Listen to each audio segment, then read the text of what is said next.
আয়োজনগুলো আমূল রূপান্তরের এক নতুন সম্ভাবনার দ্বার উন্মোচন করেছে। আমাদের ছাত্র ও যুব সমাজের আন্দোলন প্রথম দিকে মূলত ছিল বৈষম্য বিরোধী আন্দোলন, পর্যায়ক্রমে তা গণ আন্দোলনের রূপ নিয়েছে।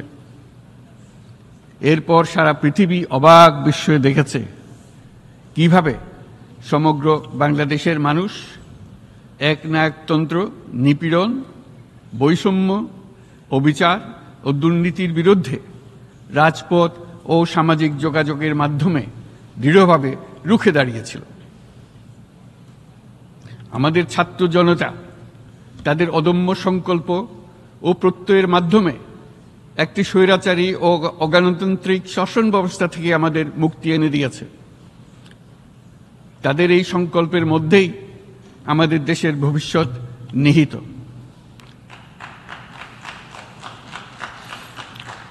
যা এই দেশকে বিশ্ব সম্প্রদায়ের মাঝে একটি দায়িত্বশীল জাতির মর্যাদায় উন্নত করবে বলে আমি বিশ্বাস করি। এই গণ আন্দোলন রাজনৈতিক অধিকার ও উন্নয়নের সুবিধাবঞ্চিত বাংলাদেশের আপামর জনসাধারণকে ঐক্যবদ্ধ করেছে।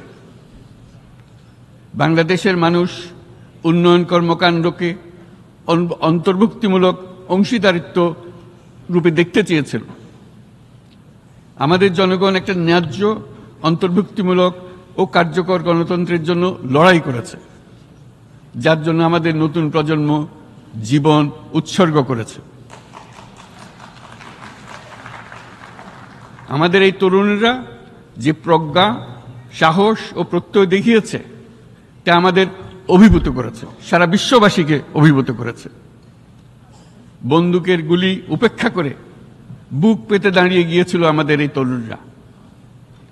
অবৈধ রাষ্ট্র ক্ষমতার বিরুদ্ধে প্রবলভাবে সোচ্চার হয়েছিল আমাদের তরুণ তরুণীরা, স্কুল পড়ুয়া কিশোর কিশোরীরা। তারা নিঃসঙ্গ চিত্তে উৎসর্গ করেছিল তাদের জীবন। শত শত মানুষ চিরতরে হারিয়েছে তাদের দৃষ্টিশক্তি। আমাদের মায়েরা, দিনমজুরেরা ও শহরের অগণিত মানুষ তাদের সন্তানদের কাঁধে কাঁধ মিলিয়ে নেমেছিল রাজপথে। তপ্ত রোদ, বৃষ্টি, মৃত্যু ভয়কে তোয়াক্কা না করে তারা সত্য ও ন্যায়সঙ্গত আকাঙ্ক্ষার বিরুদ্ধে দীর্ঘকালব্যাপী রাষ্ট্রযন্ত্রকে পরিচালনা করার অশুভ ষড়যন্ত্রকে পরাভূত করেছিল। জনগণের এই আন্দোলনে আমাদের জানা মতে প্রায় ৮০০-র বেশি জীবন আমরা হারিয়েছি স্বৈরাচারী শক্তির হাতে। উদারনীতি, বহুত্ববাদ ও ধর্মনিরপেক্ষতার উপর মানুষের গভীর বিশ্বাস থেকেই বাংলাদেশ রাষ্ট্রের অভ্যুদয় হয়েছিল। ১৯৭১ সালে যে মূল্যবোধকে বুকে ধারণ করে আমাদের গণমানুষ যুদ্ধ করেছিল, সেই মূল্যবোধকে বহু বছর পরে আবার জেনারেশন জি, যে প্রজন্ম জি, নতুনভাবে আমাদেরকে দেখতে শিখিয়েছে। এরকমটি আমরা দেখেছিলাম ১৯৫২ সালের ভাষা আন্দোলনে, বাংলাকে মাতৃভাষা হিসেবে প্রতিষ্ঠার সময়। বাংলাদেশের এই অভ্যুত্থান আগামী দিনগুলোতে বিশ্বের বিভিন্ন প্রান্তে মানুষকে মুক্তি ও ন্যায় বিচারের পক্ষে দাঁড়াতে প্রেরণা যোগাবে। আমাদের মুক্তি ও গণতান্ত্রিক আকাঙ্ক্ষাকে বাস্তবে রূপ দিতে আমি তাই আজ বিশ্ব সম্প্রদায়কে আমাদের নতুন বাংলাদেশের সঙ্গে সম্পৃক্ত হওয়ার উদাত্ত আহ্বান জানাচ্ছি। মাননীয় সভাপতি, যে রাষ্ট্র কাঠামো দুঃসহ হয়ে গেছে তার পুনর্গঠনের জন্য আমাদের তরুণরা, দেশের আপামর জনসাধারণ একমত হয়ে আমার এবং আমার উপদেষ্টা পরিষদের উপর আস্থা রেখে সরকার পরিচালনার এক মহান দায়িত্ব আমাদের উপর ন্যস্ত করেছে। এই দায়িত্ব গ্রহণের পর আমরা গভীর বিস্ময় ও হতাশার সঙ্গে মুখোমুখিভাবে দেখতে পাচ্ছি কিভাবে সর্বগ্রাসী দুর্নীতি একটি কার্যকর গণতান্ত্রিক ব্যবস্থাকে ধ্বংসস্তূপে পরিণত করেছে, কিভাবে রাষ্ট্রের মূল প্রতিষ্ঠানগুলোকে নির্মমভাবে দলীয়করণের আবর্তে বন্দী করে রাখা হয়েছিল, কিভাবে জনগণের অর্থকে লুটপাট করা হয়েছিল, কিভাবে একটি বিশেষ স্বার্থান্বেষী গোষ্ঠী সমস্ত ব্যবসা বাণিজ্যকে অন্যায়ভাবে নিজেদের হাতে কুক্ষিগত করে দেশের সম্পদ অবাধে বিদেশে পাচার করে দিয়েছে। এক কথায় কিভাবে প্রত্যেকটি পর্যায়ে ন্যায়, নীতি ও নৈতিকতা অদৃশ্য হয়ে গিয়েছিল। এরকম এক অবস্থার দেশকে পুনর্গঠন এবং জনগণের কাঙ্ক্ষিত রাষ্ট্র ব্যবস্থা প্রতিষ্ঠিত করার জন্য আমাদের উপর দায়িত্ব প্রদান করা হয়েছে। অতীতের ভুলগুলোকে সংশোধন করে একটা প্রতিযোগিতামূলক ও শক্তিশালী অর্থনীতি এবং ন্যায়ভিত্তিক সমাজ ব্যবস্থা গড়ে তোলাই এই মুহূর্তে আমাদের মূল লক্ষ্য। বর্তমান পরিবর্তিত পরিস্থিতিতে সকল রাজনৈতিক দল এখন স্বাধীনভাবে তাদের মতামত প্রকাশ করতে পারছে। যে সব ব্যক্তি বা প্রতিষ্ঠান রাষ্ট্রীয় কাজ ও সিদ্ধান্ত গ্রহণ করার প্রক্রিয়ায় সম্পৃক্ত, তাদের প্রত্যেকের জবাবদিহিতা নিশ্চিত করাই আমাদের অগ্রাধিকার। আমরা মানুষের মৌলিক অধিকারকে সমুন্নত ও সুরক্ষিত রাখতে দৃঢ় প্রতিজ্ঞ। আমাদের দেশের মানুষ মুক্তভাবে কথা বলবে, ভয়ভীতি ছাড়া সমাবেশ করবে, তাদের পছন্দের ব্যক্তিকে ভোট দিয়ে নির্বাচিত করবে, এটাই জাতির আকাঙ্ক্ষা এবং এটাই আমাদের লক্ষ্য। বিচার বিভাগের স্বাধীনতা সংরক্ষণ ও সাইবার ডোমেইন সহ গণমাধ্যমের স্বাধীনতা সুসংহতকরণে আমরা প্রতিজ্ঞাবদ্ধ। আমাদের একজন কৃষক বা একজন শ্রমিকের সন্তানও যেন সমাজের সর্বোচ্চ শিখরে পৌঁছতে পারে, সেই লক্ষ্যে বিশালকার অবকাঠামো নির্মাণের বদলে স্বাস্থ্য ও শিক্ষা খাতে বরাদ্দ বৃদ্ধির আমরা গুরুত্ব আরোপ করছি।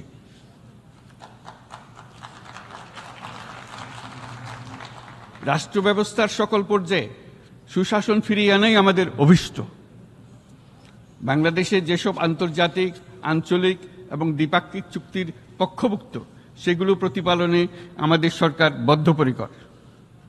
জাতিসংঘ সহ বহুপাক্ষিক বিশ্ব কাঠামোতে বাংলাদেশের সক্রিয় অংশগ্রহণ ও অবদান অব্যাহত থাকবে। পারস্পরিক শ্রদ্ধাবোধ, মর্যাদা ও স্বার্থরক্ষণের ভিত্তিতে বাংলাদেশ বিশ্বের সকল রাষ্ট্রের সাথে বন্ধুত্বপূর্ণ সম্পর্ক বজায় রাখবে। মাননীয় সভাপতি, গত 7 সপ্তাহের মধ্যে আমাদের সরকার বিভিন্ন গুরুত্বপূর্ণ পদক্ষেপ গ্রহণ করেছে। আমাদের অনুরোধে সাড়া দিয়ে জাতিসংঘের মানবাধিকার বিষয়ক হাই কমিশনার বাংলাদেশের গণ আন্দোলনকালে সংগঠিত মানবাধিকার লঙ্ঘনের বিষয়ে বিস্তৃত অনুসন্ধান এবং এইসব বিষয়ে ঘটনার পুনরাবৃত্তি রোধে পরামর্শ প্রদানের জন্য একটা ফ্যাক্ট ফাইন্ডিং কমিশন গঠন এবং তার কাজ শুরু করার জন্য দ্রুত বাংলাদেশে পাঠিয়ে দিয়েছে। আমি তাকে বাংলাদেশের পক্ষ থেকে অশেষ ধন্যবাদ জানাচ্ছি। দায়িত্বভার গ্রহণের 2 সপ্তাহের মধ্যে আমরা গুম প্রতিরোধে যে আন্তর্জাতিক কনভেনশন রয়েছে তাতে যোগদান করেছি।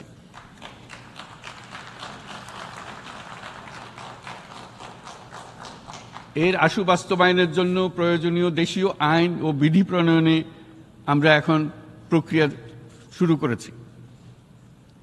বাংলাদেশে গত 1.5 দশকে যে সমস্ত গুমের অভিযোগ রয়েছে সেগুলো তদন্ত করার জন্য একটি তদন্ত কমিশন এই মুহূর্তে কর্মরত আছে। মানুষের আস্থা, আত্মবিশ্বাস ফিরিয়ে আনতে এবং নির্মম অতীত যেন আর ফিরে না আসে কোনোদিন, সেই জন্য আমরা কিছু সুনির্দিষ্ট খাতে সংস্কারকে অগ্রাধিকার দিয়েছি।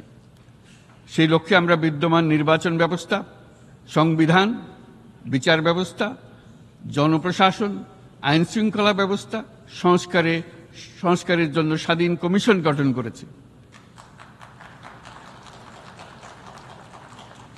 সংবাদপত্র ও গণমাধ্যমের সংস্কারের জন্যও পৃথক কমিশন সহ আরও কয়েকটি বিশেষ বিষয়ে কমিশন গঠন প্রক্রিয়াধীন রয়েছে। ব্যবসা বাণিজ্যে অনুকূল পরিবেশ সৃষ্টির লক্ষ্যে আমরা ব্যাংক ও আর্থিক খাতের ব্যাপক সংস্কারের উদ্যোগ গ্রহণ করেছি। কোনো বিদেশি ব্যবসা বা বিনিয়োগ যেন ক্ষতিগ্রস্ত না হয় তা নিশ্চিত করতে আমরা বদ্ধপরিকর। এসব সংস্কার যেন টেকসই হয়, দীর্ঘমেয়াদে নিশ্চিত করতে এবং অবাধ ও নিরপেক্ষ অংশগ্রহণমূলক নির্বাচনের জন্য উপযোগী পরিবেশ সৃষ্টি করতে আমরা কাজ করে যাচ্ছি। গণতন্ত্র, আইনের শাসন, সমতা সমৃদ্ধি অর্জনের মাধ্যমে একটি ন্যায়ভিত্তিক সমাজ হিসেবে আত্মপ্রকাশের অভিপ্রায় বাস্তবায়নে আমি বাংলাদেশের প্রতি আন্তর্জাতিক সম্প্রদায়ের সমর্থন ও গভীরতর সম্পর্ক গঠন করার জন্য আহ্বান জানাচ্ছি।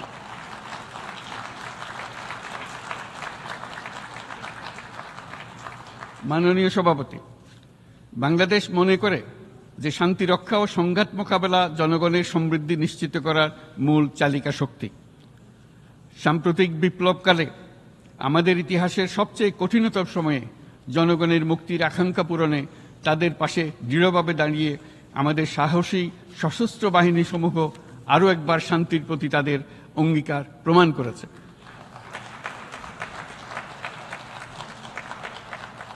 এটা সম্ভব হয়েছে শান্তি রক্ষায় আমাদের অঙ্গীকারের কেন্দ্রবিন্দুতে মানবাধিকারকে স্থান দেওয়ার ফলে। জাতিসংঘের পিস বিল্ডিং কমিশনের সূচনা লগ্ন থেকেই শান্তি রক্ষার মতো শান্তি বিনির্মাণেও বাংলাদেশ সমান অঙ্গীকার ব্যক্ত করে এসছে। আমাদের দিনগুলোতে আমরা জাতিসংঘের শান্তি রক্ষা কার্যক্রমে আমাদের মূল্যবোধ ভিত্তিক অবদানের ধারাবাহিকতা রক্ষা, সমুন্নত ও প্রসারিত করতে বদ্ধপরিকর। জাতিসংঘের শান্তিরক্ষা কার্যক্রমে অবদানকারী তৃতীয় বৃহত্তম রাষ্ট্র হিসেবে বাংলাদেশ এখন পর্যন্ত ৪৩টি দেশে ৬৩টি মিশনে শান্তিরক্ষী প্রেরণ করেছে।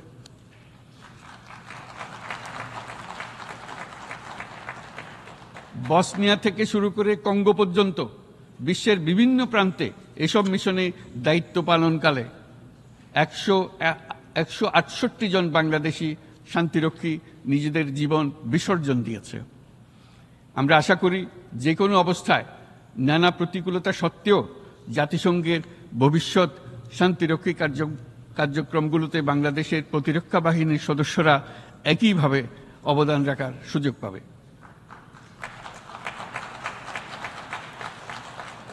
মাননীয় সভাপতি, আমাদের সকলের বাসস্থান এই পৃথিবী বৈশ্বিক অগ্রাধিকারগুলোকে সঠিকভাবে নির্ণয় করতে আগ্রহী। জলবায়ু পরিবর্তন আমাদের সকলের অস্তিত্বের প্রতি হুমকি স্বরূপ। এই গ্রীষ্মে সর্বকালের রেকর্ড ভঙ্গকারী তাপদাহ আমাদের জলবায়ুজনিত পরিবর্তনের কথা স্পষ্টভাবে স্মরণ করিয়ে দিয়েছে। আমাদের যা প্রয়োজন তা হলো জলবায়ু সম্পর্কিত ন্যায় বিচার, যাতে করে দায়িত্বজ্ঞানহীন সিদ্ধান্ত, উদাসীন আচরণ কিংবা এর মাধ্যমে সাধিত ক্ষতির বিষয়ে যারা সংশ্লিষ্ট তাদের দায়বদ্ধ করা যায়।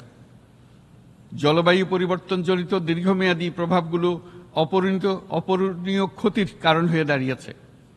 আমরা জীব বৈচিত্র্য হারিয়ে ফেলছি, প্যাথোজেনের পরিবর্তনের ফলে নতুন রোগ বাড়ছে, কৃষিক্ষেত্রে চাপ বাড়ছে ক্রমাগতভাবে, পানি সম্পদ ঝুঁকিতে ফেলছে আমাদের বাসযোগ্যতাকে, সমুদ্র পৃষ্ঠের উচ্চতা বৃদ্ধি এবং লবণাক্ততা আমাদের ক্ষতি করছে প্রতিনিয়ত।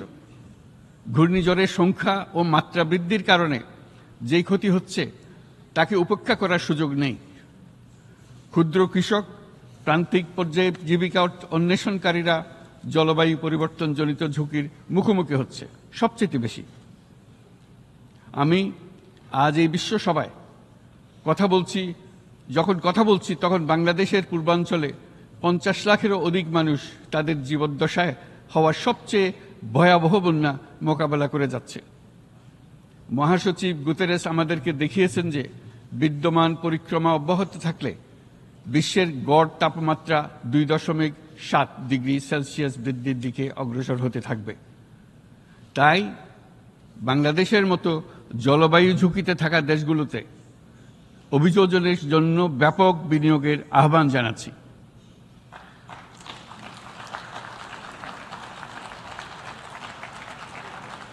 এছাড়াও উদ্ভাবনী শক্তির প্রয়োগ, অতিরিক্ত অর্থায়নের মাধ্যমে লস অ্যান্ড ড্যামেজ ফান্ডকে কার্যকর করা আমাদের জন্য অত্যন্ত গুরুত্বপূর্ণ। একইভাবে আমাদের প্রয়োজন প্রযুক্তির সহজলভ্যতা, সক্ষমতা বৃদ্ধি। নির্দিষ্ট করে বললে আমাদের দরকার জীবন রক্ষাকারী প্রযুক্তি, বিশেষত কৃষি, পানি এবং জনস্বাস্থ্য খাতে, যেখানে ক্ষুদ্র ক্ষুদ্র উদ্ভাবন এবং সমাধানসমূহ ঝুঁকিতে থাকা জনগোষ্ঠীকে রক্ষা করতে পারে। জলবায়ু সংকটের মোকাবেলা এবং বৈশ্বিক অর্থনীতি সুসংহতকরণে আমাদের যুগপৎভাবে কাজ করতে হবে। বিশ্ব সম্প্রদায় এখন কার্বন মুক্ত পৃথিবী গড়ে তুলতে মনোযোগী হচ্ছে। বিশ্বের অধিকাংশ মানুষকে এই ধরনের পরিবর্তনের সুফলভোগী করতে হলে নেট জিরো পৃথিবীর দিকে আমাদেরকে অগ্রসর হতে হবে। বাংলাদেশের মতো দেশগুলোকে সাথে নিয়ে যেতে হবে। তা না হলে পারস্পরিক দায়িত্ববোধের মাধ্যমে পারস্পরিক সমৃদ্ধি অর্জনে আমাদের সার্বজনীন অঙ্গীকার পূরণে পিছিয়ে পড়ব আমরা। এই ক্ষেত্রে আমি বিশ্বাস করি সমগ্র বিশ্ব একসাথে ৩-০ লক্ষ্য অর্জনের ধারণা বিবেচনা করে দেখতে পারে, যার মাধ্যমে আমরা শূন্য দারিদ্র্য, শূন্য বেকারত্ব এবং শূন্য নেট কার্বন নিঃসরণ অর্জন করতে পারি।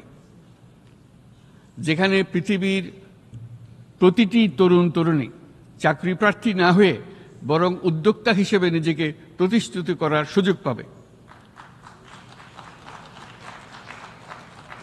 তারা যেন এই সম্পদের সীমাবদ্ধতা সত্ত্বেও নিজ নিজ সৃজনশীলতার বিকাশ করতে পারে, যেখানে একটি ব্যবসায়িক উদ্যোগ সামাজিক সুফল, অর্থনৈতিক মুনাফা এবং প্রকৃতির প্রতি দায়িত্বশীলতার মধ্যে একটি চমৎকার ভারসাম্য আনতে পারে, যেখানে সামাজিক ব্যবসার মাধ্যমে যে কোনো ব্যক্তি ভোগবাদী জীবনধারা থেকে উত্তরণ করে সামাজিক ও অর্থনৈতিক পরিবর্তনের সৃজনশীল শক্তি হিসেবে নিজেকে প্রতিষ্ঠিত করতে পারে।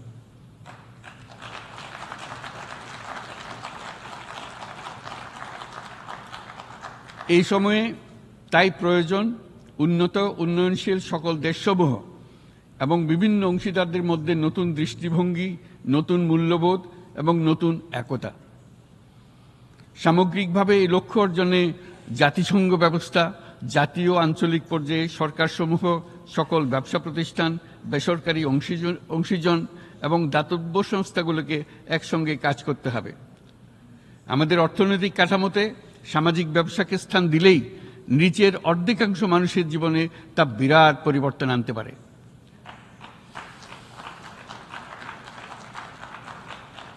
এই পদক্ষেপ একই সঙ্গে জলবায়ুর ধ্বংসাত্মক গতিকে সফলভাবে রোধ করতে পারে এবং বাজার ব্যবস্থার মাধ্যমেই এই মীমাংসা হতে পারে। এ বিষয়ে আমি মহাসচিব গুতেরেসের বিশেষ দৃষ্টি আকর্ষণ করছি। মাননীয় সভাপতি, বহুমুখী সংকটে জর্জরিত বর্তমান বিশ্বে যুদ্ধ এবং সংঘাতের ফলে ব্যাপক ভিত্তিতে মানুষের অধিকার খর্ব হচ্ছে। বিশ্ববাসীর উদ্বেগ এবং নিন্দা সত্ত্বেও গাজায় গণহত্যা থামছে না।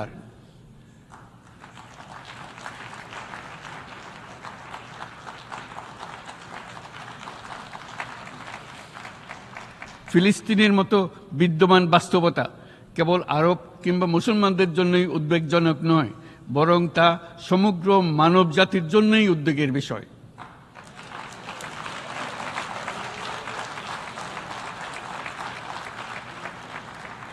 একজন মানুষ হিসেবে প্রত্যেক ফিলিস্তিনির জীবন অমূল্য।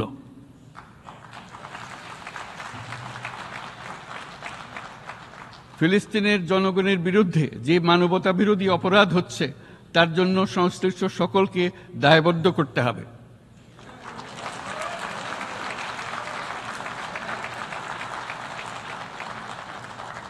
ফিলিস্তিনের জনগণের উপর চলমান নৃশংসতা, বিশেষত নারী এবং শিশুদের সাথে প্রতিনিয়ত যে নিষ্ঠুরতা বিশ্ব দেখাচ্ছে, তা থেকে নিস্তারের জন্য বাংলাদেশ অনতিবিলম্বে সম্পূর্ণ যুদ্ধবিরতির আহ্বান জানাচ্ছে।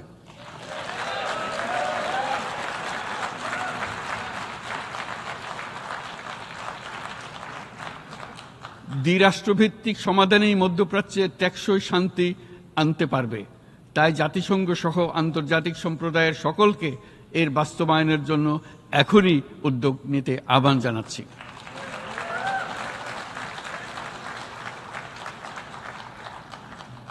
গত ২.৫ বছর ধরে ইউক্রেনে চলমান যুদ্ধে বহু মানুষ প্রাণ হারিয়েছে। এই যুদ্ধের প্রভাব সর্বব্যাপী, এমনকি বাংলাদেশের অর্থনীতিতেও এর নেতিবাচক প্রভাব আমরা অনুভব করছি। আমরা তাই উভয় পক্ষকে সংলাপে বসে বিরোধ নিরসনের মাধ্যমে যুদ্ধের অবসান ঘটানোর আহ্বান জানাচ্ছি। মাননীয় সভাপতি, বাংলাদেশ গত 7 বছর যাবৎ মায়ানমার হতে আগত 12 লাখেরও বেশি রোহিঙ্গাদের মানবিক কারণে আশ্রয় দিয়ে আসছে। এর ফলে আমরা বিরাট সামাজিক, অর্থনৈতিক, পরিবেশগত ক্ষতির সম্মুখীন হচ্ছি। মায়ানমারের অভ্যন্তরীণ সমস্যা থেকে সৃষ্ট এই সংকট বাংলাদেশ ও আমাদের অঞ্চলের জন্য প্রথাগত ও অপ্রথাগত উভয় ধরনের নিরাপত্তা ঝুঁকির কারণ হয়ে দাঁড়িয়েছে। মায়ানমার থেকে বাংলাদেশে বলপূর্বক বাস্তুচ্যুত রোহিঙ্গাদের সহায়তা করতে আমরা অঙ্গীকারবদ্ধ। আমরা রোহিঙ্গাদের জন্য মানবিক সহায়তা কার্যক্রম চালু রাখা এবং তাদের টেকসই প্রত্যাবর্তন নিশ্চিত করার উদ্দেশ্যে আন্তর্জাতিক সম্প্রদায়ের পর্যাপ্ত সহায়তা অব্যাহত রাখার আহ্বান জানাচ্ছি। রোহিঙ্গাদের সাথে সংগঠিত হওয়া ব্যাপক ভিত্তিক মানবাধিকার লঙ্ঘনের জন্য আন্তর্জাতিক বিচার আদালত এবং আন্তর্জাতিক অপরাধ আদালতে চলমান বিচার প্রক্রিয়ার মাধ্যমে ন্যায় বিচার নিশ্চিত করাও সমানভাবে গুরুত্বপূর্ণ।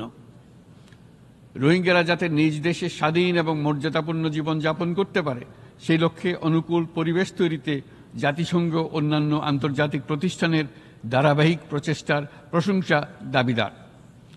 এই লক্ষ্যে রোহিঙ্গারা যাতে পর্যাপ্ত নিরাপত্তা ও অধিকার নিশ্চিত করে তাদের নিজ ভূমি রাখাইনে ফিরে যেতে পারে তার পথ সুগম করা অত্যন্ত দরকার। মায়ানমারে প্রতিনিয়ত পরিবর্তনশীল অবস্থা বিবেচনা রেখে বাংলাদেশ আন্তর্জাতিক সম্প্রদায়ের সাথে একযোগে রোহিঙ্গাদের নিজ দেশে মর্যাদাপূর্ণ টেকসই প্রত্যাবর্তনের জন্য পরিবেশ সৃষ্টিতে কাজ করতে প্রস্তুত।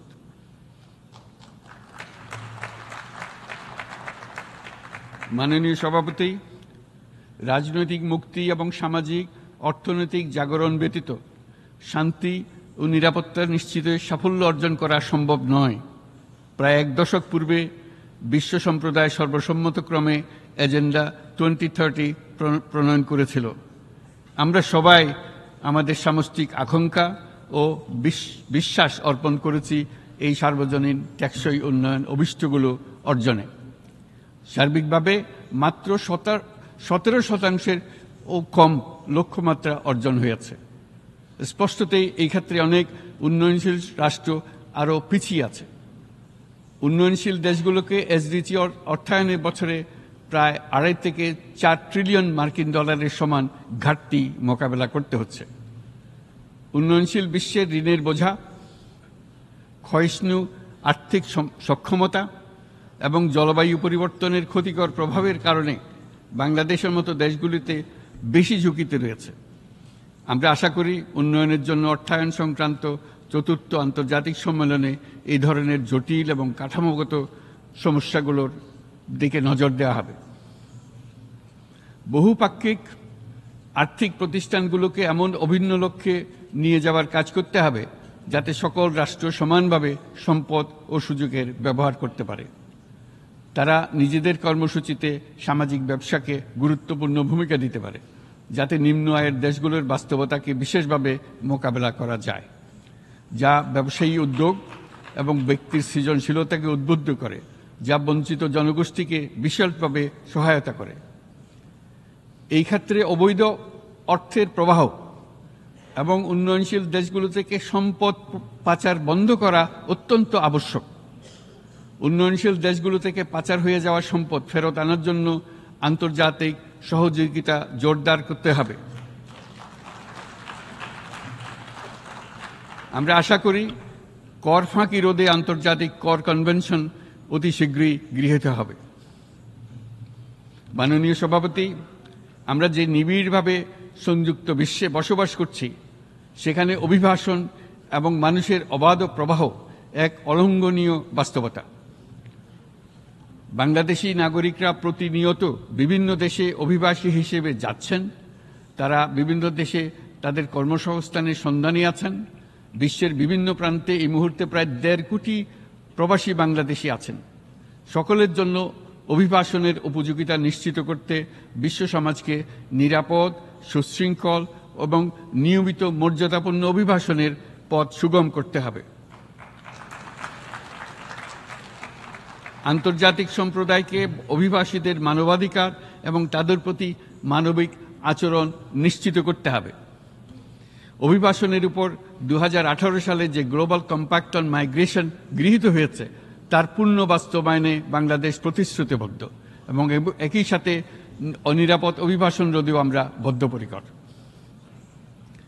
মাননীয় সভাপতি, প্রতি বছর প্রায় 25 লক্ষ তরুণ তরুণী বাংলাদেশের শ্রমবাজারে যুক্ত হচ্ছেন।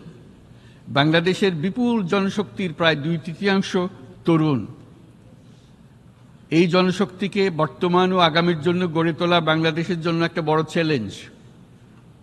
ক্রমপরিবর্তনশীল কর্মজগতে একজন তরুণকে প্রতিনিয়ত নতুন দক্ষতা অর্জন করতে হয়। এই কর্মপরিবেশের সাথে মানিয়ে নেওয়া শিখতে হয়। এই জন্য বাংলাদেশ যখন মধ্যম আয়ের দেশ হিসেবে উন্নতি হচ্ছে, তখন আমরা শিক্ষা এবং প্রযুক্তিগত সহায়তা লাভের উপর বিশেষ জোর দিচ্ছি। এবার কৃত্রিম বুদ্ধিমত্তার বিষয়ে আসি। কৃত্রিম বুদ্ধিমত্তার অভাবনীয় বিকাশ এবং এর বহুমাত্রিক প্রয়োগে বাংলাদেশ বিশেষভাবে আগ্রহী।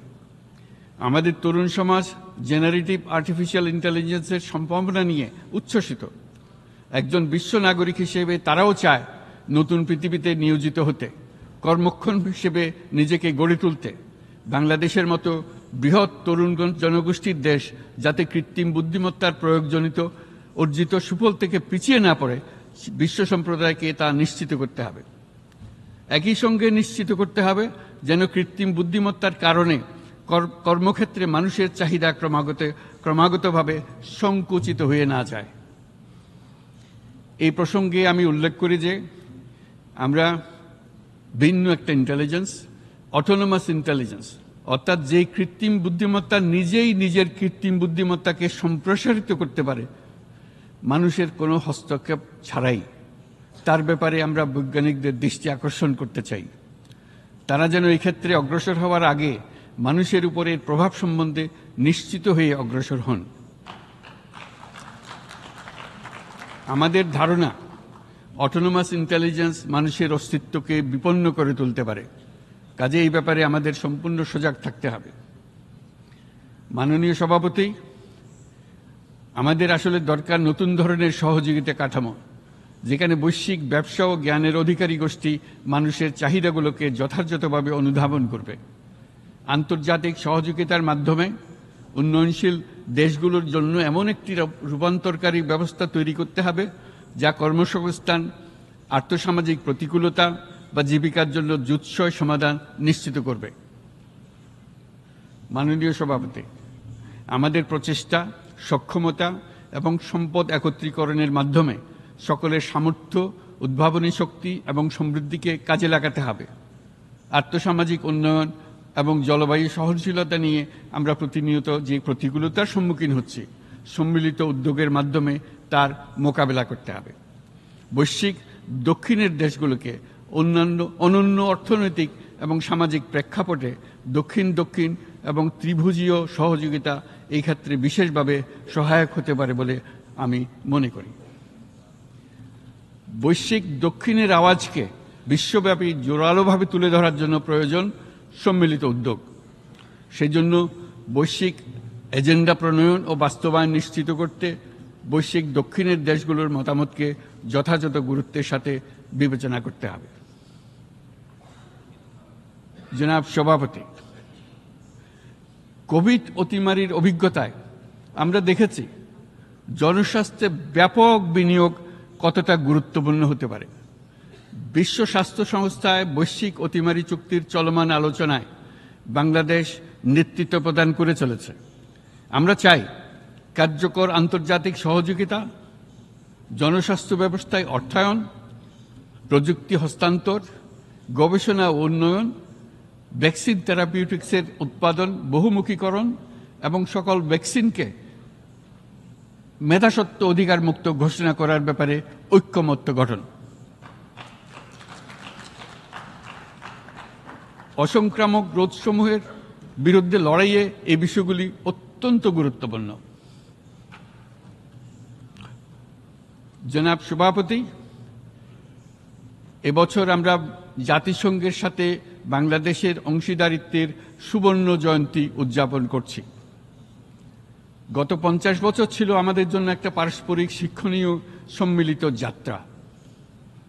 সীমিত উপায়ে বাংলাদেশ বৈশ্বিক শান্তি ও নিরাপত্তা, ন্যায়, সমতা, মানবাধিকার প্রতিষ্ঠায় ধারাবাহিকভাবে অবদান রেখে আসছে। আমাদের সমন্বিত প্রয়াসের পেছনে আছে সত্যিকার অর্থে একটি নিয়মভিত্তিক বৈশ্বিক ব্যবস্থা গড়ে তোলা। এই প্রসঙ্গে উদাহরণ হিসেবে আমি স্মরণ করছি 1999 সালে জাতিসংঘ সাধারণ পরিষদে ক্ষুদ্র ঋণের উপর গৃহীত রেজুলেশনের কথা।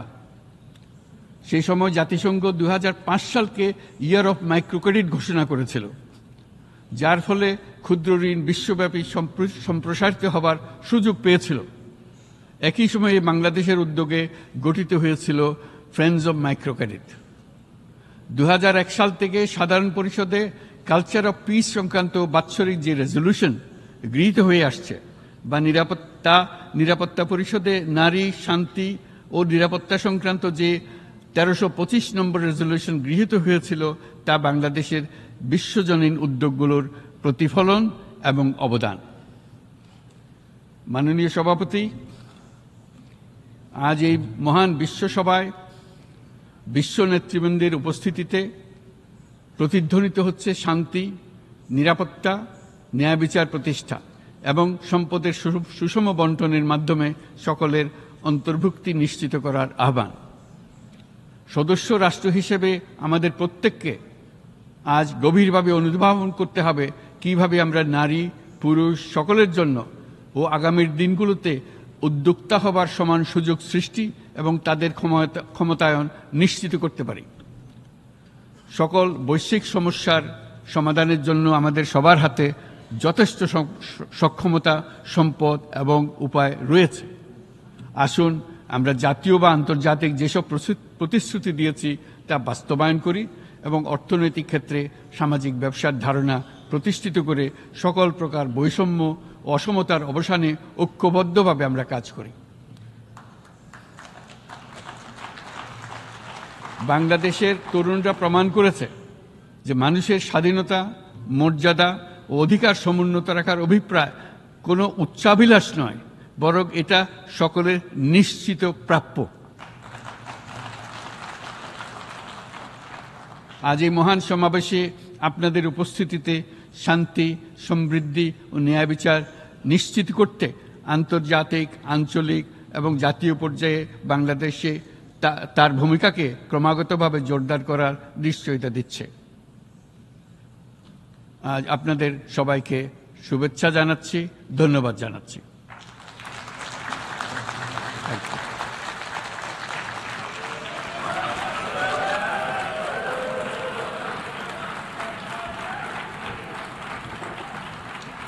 On behalf of the Assembly, I wish to thank the Chief Advisor of the Interim Government of the People's Republic